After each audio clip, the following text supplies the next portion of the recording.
Bacanya dulu yang fasih. Mohon maaf, cadel, bindeng, swing, minggir dulu. Jangan mau maju aja. Jangan kan yang swing, yang bindeng aja nggak boleh. Ini turan, ini hukum. Bindeng gak jelas. Mau kemana lu? Walung. Ini bocah bindeng nih, jangan boleh, nggak boleh. Lu dari mana sih? Walung. Ribet bang, orang bindeng nggak boleh. Gue dengar bapak lo sakit. Una mendingan.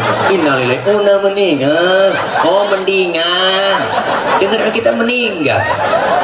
Nggak boleh. Kejadian di kampung saya kok, jangan ada ngeri. Waktu 17 Agustus kemarin, Allah, itu dia ketua panitia acara 17 Agustus lomba-lomba di sambutan malamnya. Ibu, bapak, hadirin hadirat yang berbahagia, malam ini kita memperingati Isra dan Mi'raj. Isra secara bahasa artinya jalan di waktu malam. Ini mah bukan ceramah nih bang, kita kongko aja ya. Bu, Isra secara bahasa artinya jalan di waktu malam. Berarti kalau ada orang jalan di waktu malam itu orang lagi Isra. Anak muda malam minggu ngelancong tengah malam dia datang ke rumah pacarnya tuh berarti anak muda lagi.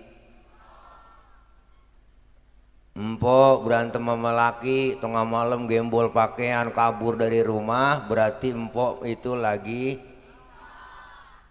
Tetangga nanya, pok mau kemana? Gue mau Isra. Secara bahasa perjalanan di waktu malam yang sangat jauh tapi ditempuh dengan waktu yang singkat. Kenapa? Karena Isra Mi'raj ini maunya Allah bukan maunya Nabi. Jadi kalau Nabi yang mau nggak bakal sanggup. Kenapa? Isra Mi'raj maunya Allah. Ayatnya jelas, subhanalladzi asra, maha suci Allah yang telah menjalankan. Berarti Rasul yang dijalankan, Allah yang jalanin. Isra Mi'raj nggak bisa diukur pakai otak. Kenapa bang? Otak kita kekecilan buat nerima peristiwa sebesar Isra dan Mi'raj. Yang bocah duduk tong. Duduk. Dia orang kagak ngiatin gua jadi ngiatin lu. Dah situ duduk. Ya situ kumpul dah. Namanya bocah maklum pok. Bocah kan bukan orang bang. Benar kemarin saya nelpon panitia acara udah mulain itu belum Pak Ustadz. Oh orang udah banyak belum Pak Ustadz baru bocah doang tuh. Berarti kan bocah bukan orang. Dah diam nih duduk tong. Woi. Dah ya, diam ya, ntar dikit lagi dapat besek, tenang. Jadi Isra dan Mi'raj ini ukurannya bukan ukuran otak, jadi ukuran iman. Kenapa?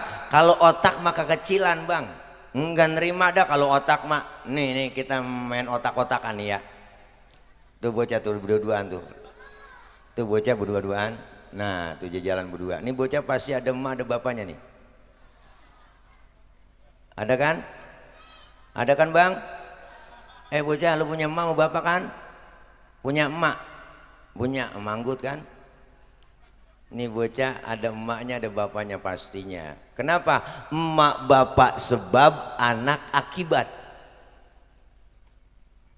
Ada emak ada bapak jadilah anak. Itu kalau kata otak. Tapi kalau kata iman enggak begitu po. Mana buktinya? Nabi Adam, bapak enggak punya, emak enggak punya, tapi Allah mau jadi Nabi Adam. Bener kan? Nabi Isa, bapaknya enggak ada, tapi emaknya ada. Jadi Nabi Isa. Kenapa Siti Maryam bisa hamil padahal enggak punya suami? Itu mukjizat Allah yang mau. Siti Maryam wanita suci, nggak punya suami, hamil. Kenapa? Karena Allah yang mau. Sekarang juga banyak perempuan yang agak mau ngalah kayak Siti Maryam. Bukan di sini bang, bukan. Sono di luar negeri, di luarnya lagi.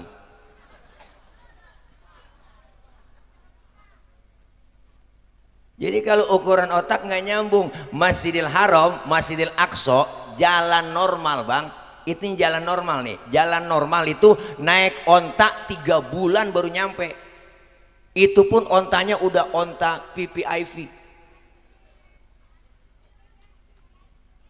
Kalau jalan normal 3 bulan, tapi bagi Rasulullah Allah yang jalanin Masjidil Haram, Masjidil Aqsa. Sepertiga malam berangkat naik ke atas langit pertama, kedua, ketujuh, tembus Sidratil Muntaha, Rafrafil Akhdar, berjumpa kepada Allah dalam di antara duduk dan sujud. Rasulullah di situ ketemu Allah, dapat perintah sholat, balik lagi ke Masjidil Haram. Sebelum subuh udah nongkrong. Ukuran otak agak nyambung. Enggak nyambung.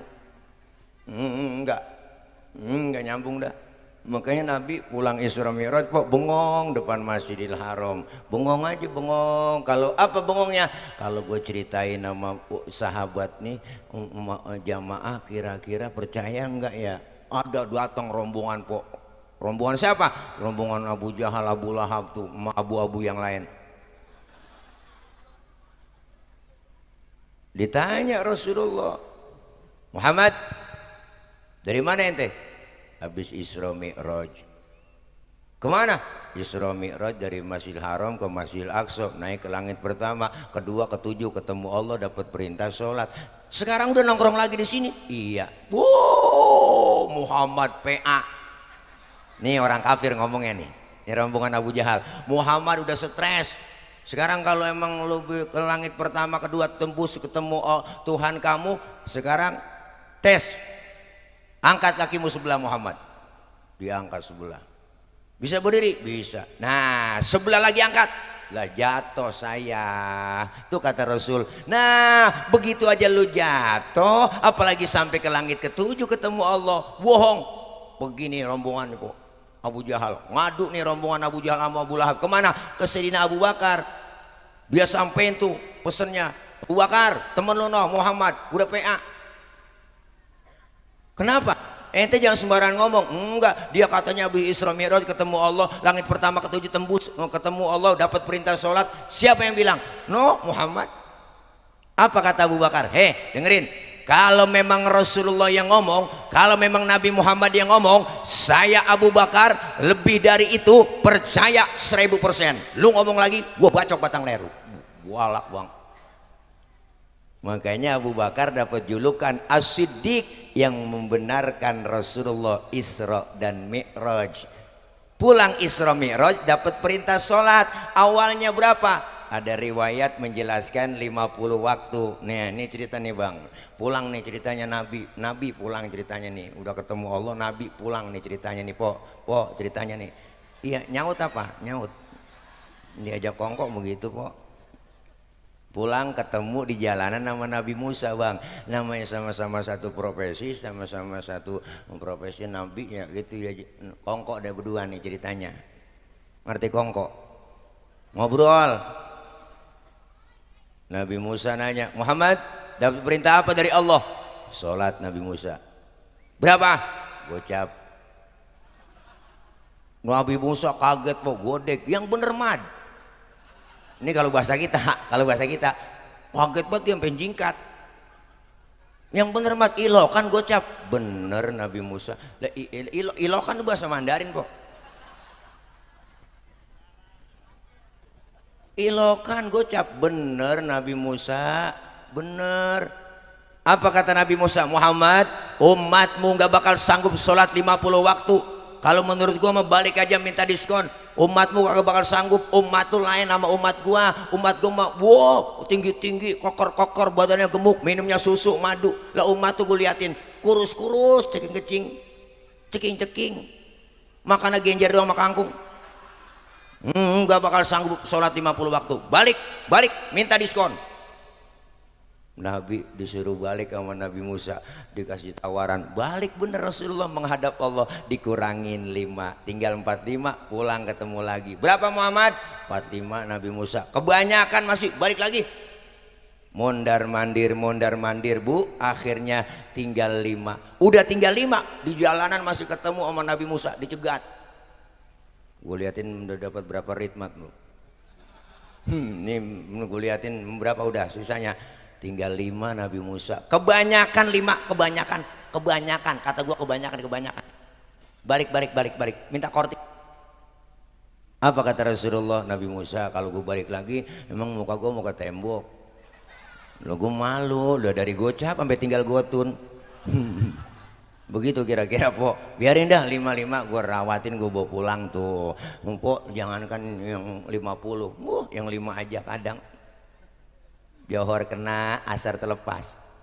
Asar ketangkep, maghrib lewat. Maghrib kena, isya lolos. Apalagi subuh. Udah 5:30 laki baru dibangunin. Bangun bang, daripada ke masjid atau Taufik jamaah udah ketinggalan main di rumah aja bang. Bangun bang. Lakinya dibangunin, matanya masih merem, tangannya udah ngerepek. Nyari tiang buat pegangan. Kalau langsung bangun takut jatuh. Bangun lakinya wudhu, ayo yang cepetan sufu pakum, lempengin barisannya. Bininya nyaut, enakan yang mencong bang.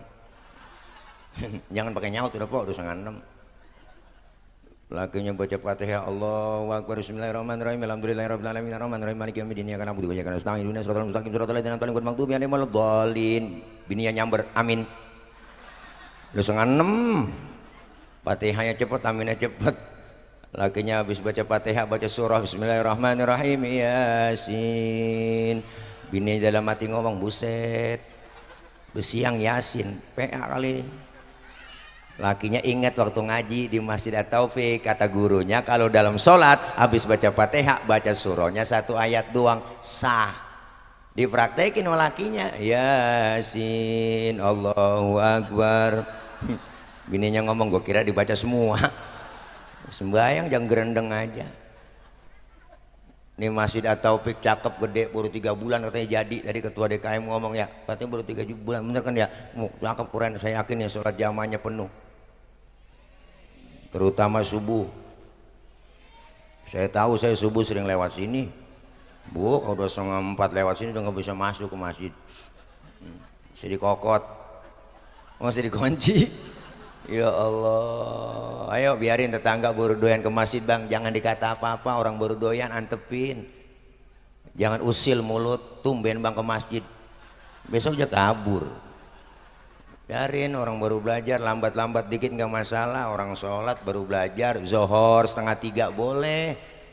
Orang belajar, asar 5:30 tancep terus, maghrib nyambung sama isya lanjut. Subuh jam 6 tancep terus. Besok baru dandanin pelan-pelan. Nabi dakwah nggak sekaligus. Beliau Rasul bilang basyiru wala tunafiru, gembirain orang, jangan ditakut-takutin. Yasiru wala tu'asiru, mudahkan orang, jangan disulitin. Rasulullah dakwah pakai akhlak. Beliau ngajak bukan ngejek.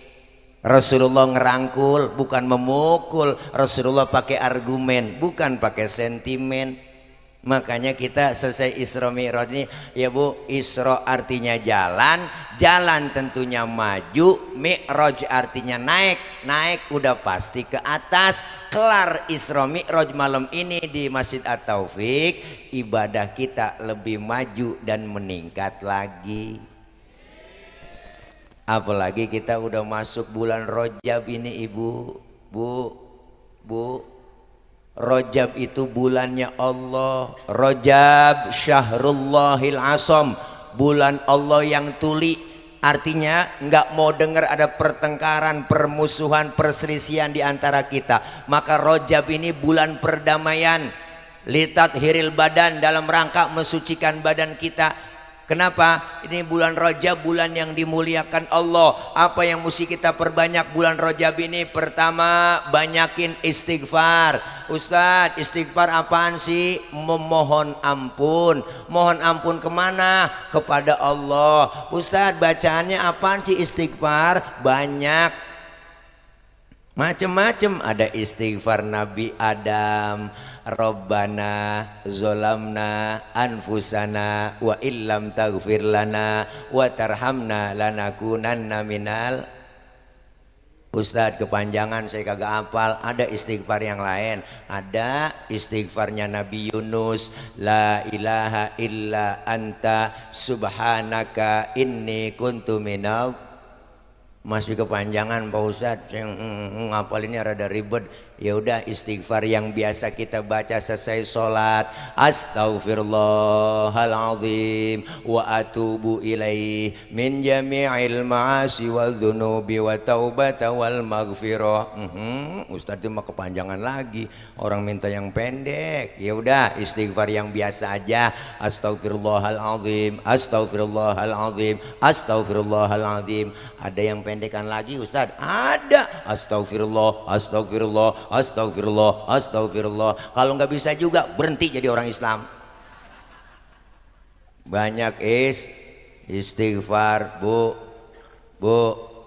Dianjurkan apa lagi? Dianjurkan kita perbanyak puasa sunnah. Kemarin kita udah laksanain tuh hari Senin kemarin ya Bu. Tanggal 1 Rajab masuk, kita puasa pelaksanaannya. Kenapa? Puasa ibadah sirriyah, hanya kita dengan Allah yang tahu. Kalau ibadah yang lain gampang dinilai orang bang, orang banyak yang lihat. Kita sholat orang tahu, kita zakat orang banyak ngeliat, kita pergi haji sekampung yang nganter. Tapi puasa cuma kita dengan Allah doang yang tahu. Maka ibadah yang gak bisa dinilai adalah puasa. Ibadah yang gampang dinilai kan banyak macam bang. Ada aja yang ngomong, itu tetangga kita kayaknya pergi hajinya mabrur itu ya. Lu tahu dari mana? Gue liatin pulang haji getol banget ibadahnya. Orang masih bisa nilai begitu.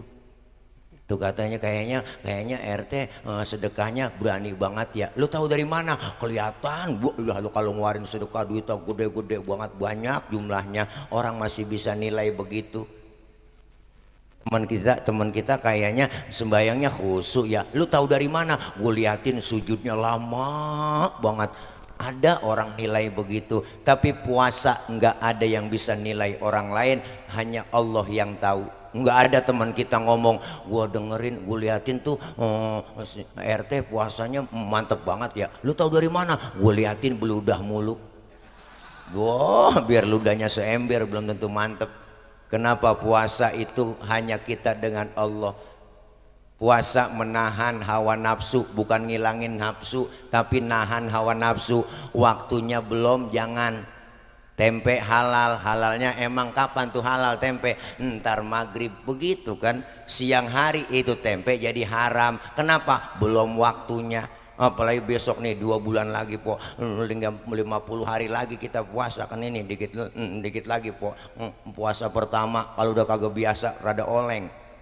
Wah, puasa pertama tuh kalau jam 3 sore kita udah rada oleng po udah.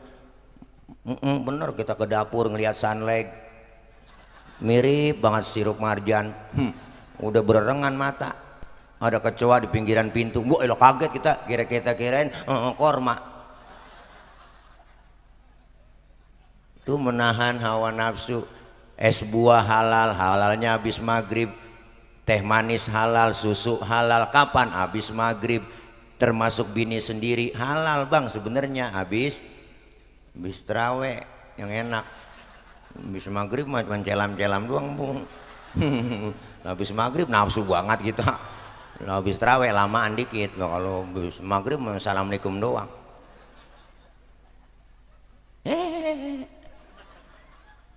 Dianjurin puasa. Kenapa? Karena dalam rangka litathiril badan, suciin badan kita, bulan perdamaian, jangan ada perselisihan di antara kita. Karena apa? Karena mau masuk bulan berikutnya, bulan Sya'ban. Apa bulan Sya'ban? Dalam rangka litathiril qalbi, mensucikan hati. Kenapa? Hati kita nih sering kena penyakit, po. Penyakit hati kadang kita kagak berasa, degig, ngured. Ngerti degig gitu. Wah, Allah seneng niat orang susah niat orang seneng. Tetangga dapat rezeki dikit ya omongin, gedeg banget. Akhirnya aja mikirin orang lain mulu, dia kagak pikirin dirinya. Akhirnya kena penyakit TBC. Bener bang? Nih penyakit batin orang lain lebih tahu ketimbang kita yang punya rasa, yang punya penyakit. Tapi penyakit zohir orang lain nggak tahu bang, kita dulu yang tahu. Umpama kita punya penyakit di belakang nih ada bisul di pantat bang, di pantat ada bisul, temen bercanda main tabok aja pantat kita kagak tahu kita udah nyeringis. Kenapa? Karena teman kita nggak tahu kalau kita punya bisul di pantat, orang lain nggak tahu, kita duluan yang tahu. Tapi kalau penyakit batin, orang lain kadang lebih tahu duluan ketimbang diri kita yang punya. Kan ada aja orang yang ngomong, no dia no, no dia no, no dia no, no, no dia no, no dia no, no dia no, mentang-mentang kaya no, no sombongnya luar biasa, no dia no, mentang-mentang kaya dipanggil kagak nengok, no dia no, no dia no, mentang-mentang duit banyak jalan kagak nginjek tanah, no dia no. Kuntilanak kali.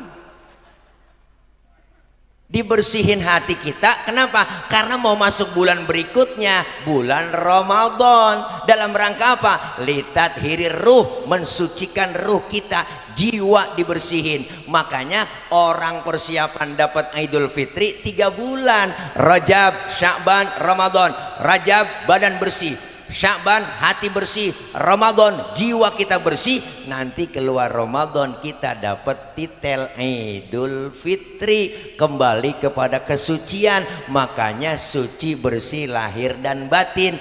Orang yang keluar Ramadan kayauma waladathu ummuhu, seperti bayi yang baru dilahirkan sang ibunya, suci bersih tanpa dosa dan noda. Alhamdulillah.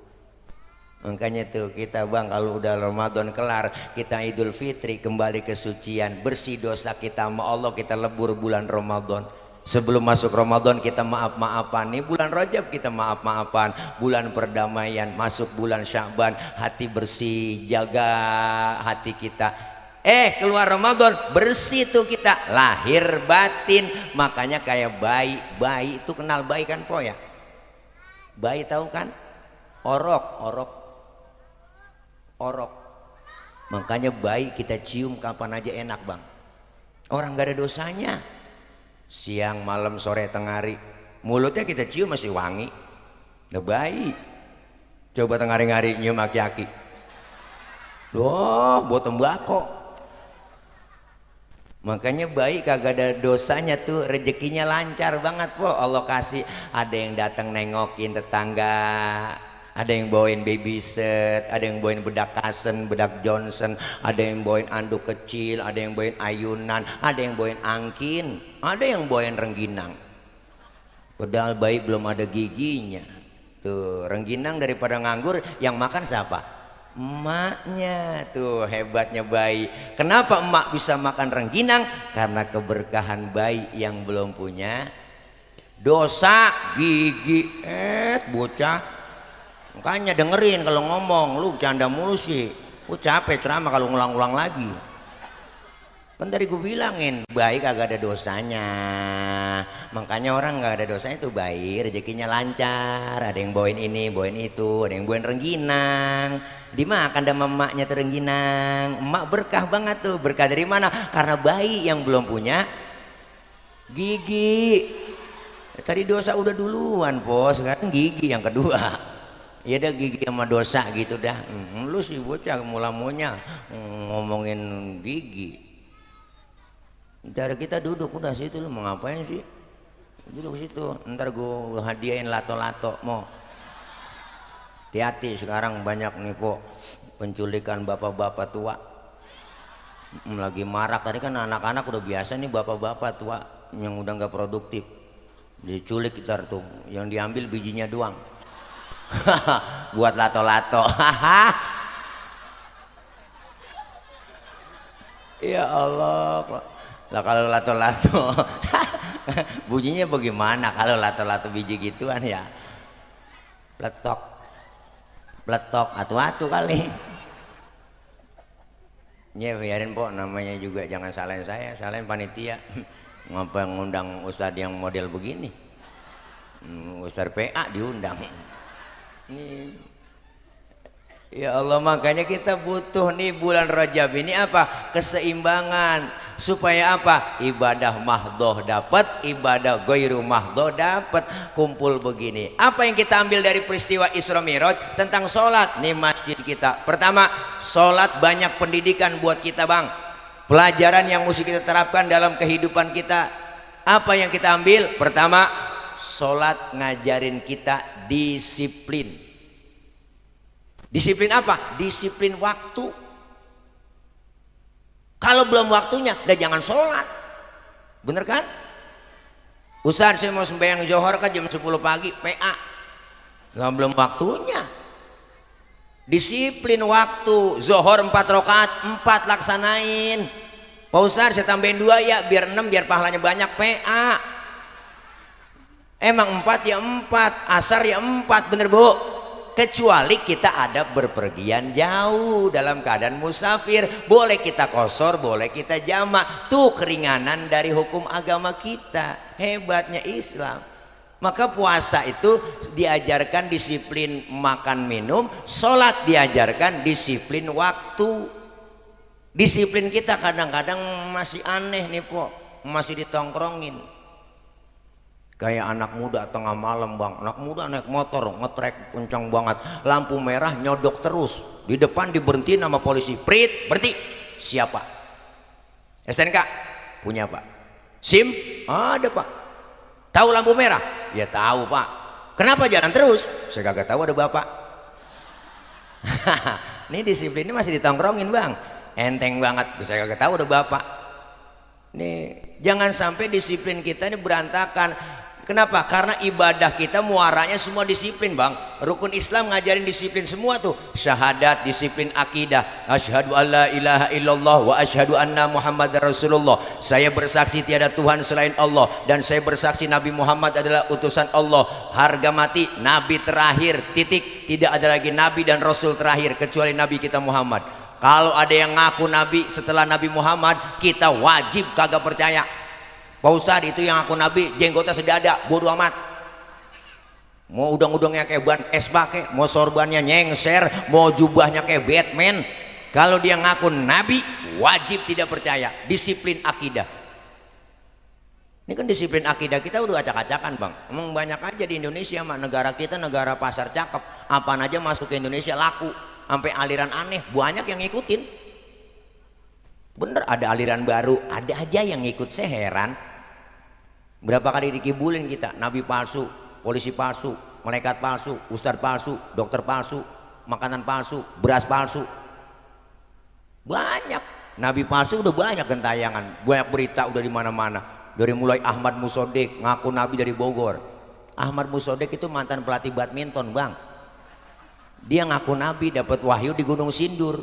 Lah dipenjara sama polisi, diwawancarain, di depannya minuman Pocari Sweat. Nabi kekurangan ion. Nabi stres. Ini udah parah. Muncul lagi di Bandung. Ada Pak di Bandung Bang, di Rancaikek tukang cukur namanya Sayuti, ngaku Nabi, tukang cukur. Nabi Sayuti. Perbatasan Losari Brebes, Jawa Tengah, Jawa Barat, ada agama baru namanya Jasun, Jawa Sunda. Nabinya namanya Tugimin. Ini bener Bang, baca tuh. Menurut Bakor Pakemnya Kementerian Agama, di sana ada agama baru tuh. Nabi Tugimin. Lah kalau kita sholawatnya bingung, kurang enak didengarnya. Anak-anak pakai hadro kencang buat yo, kan pakai sholawat yang tadi enak. Sallallahu ala Muhammad, sallallahu alaihi wasallam, kan begitu. Lah kalau ganti sama yang tadi, sallallahu ala Tugimin, lah kurang enak didengarnya. Ini udah banyak yang PA Bang. Nabi palsu ada, malaikat palsu, Lia Edan tuh ngaku Jibril, dia 2 kali di penjara tuh. Jibril hebat banget, polisi kita aja tangkep. Jibril ditangkep. Besok lama-lama Israel kok. Ramai ada breaking news hari ini. Wah, TV nayangin siaran langsung. Wah, baiklah para Bapak Ibu semua pemirsa, berhubung malaikat Israel telah dipenjarakan oleh Pak Polisi untuk pencabutan nyawa, hari ini dan selanjutnya ditunda sampai waktu yang tidak bisa ditentukan. Wah, PA udah. Ini kacau. Pernah dengar Bang yang namanya Yusman Roy? Yusman Roy itu dulu dia bilang, dia sampaikan di mana-mana di media bahwa ketika kita sholat boleh pakai bahasa Indonesia. Jadi bacaan sholat diterjemahin. Allahu Akbar, Allah Maha Besar. Bismillahirrahmanirrahim, dengan menyebut nama Allah yang Maha Pengasih lagi Penyayang. Alhamdulillahirabbil alamin, segala puji bagi Allah seru sekalian alam. Semua diterjemahin.